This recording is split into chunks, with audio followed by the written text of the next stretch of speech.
So today I'm gonna draw the cervical plexus, and in the end I'm also going to show you a diagram from the atlas. So first I drew the accessory nerve, which is our 11th cranial nerve, and then the hypoglossal nerve, which is our 12th cranial nerve. This is the first spinal nerve, and it's giving two muscular branches, and then forms the superior root of ansa cervicalis. The inferior root of ansa cervicalis joins the second and the third spinal nerves. Ansa cervicalis has four muscular branches.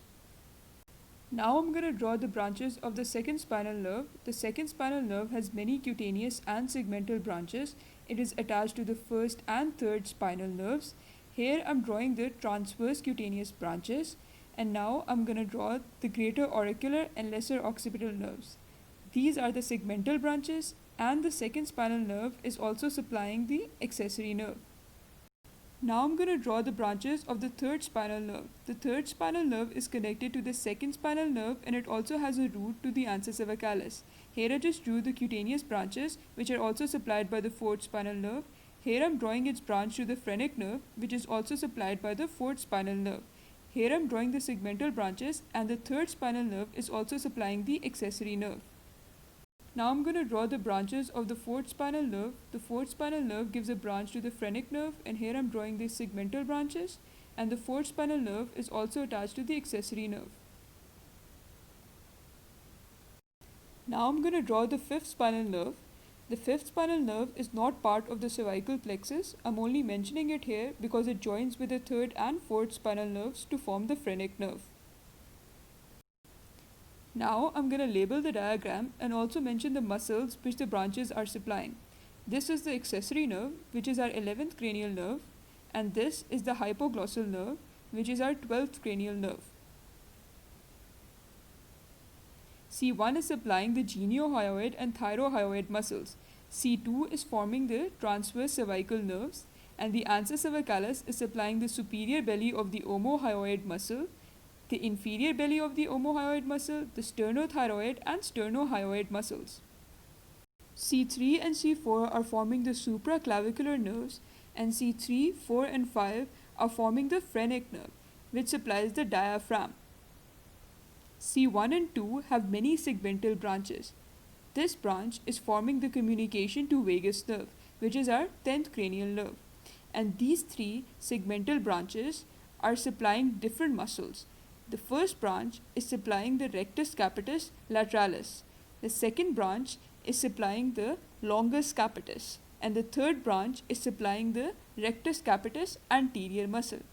These cutaneous branches of C2 and C3 form the greater auricular nerve and lesser occipital nerve. Now let's come to the segmental branches of spinal nerves 2, 3 and 4. These segmental branches are supplying the longus capitis and longus colli muscles. And these segmental branches of spinal nerves C3 and C4 are supplying the scalene and levator scapulae muscles.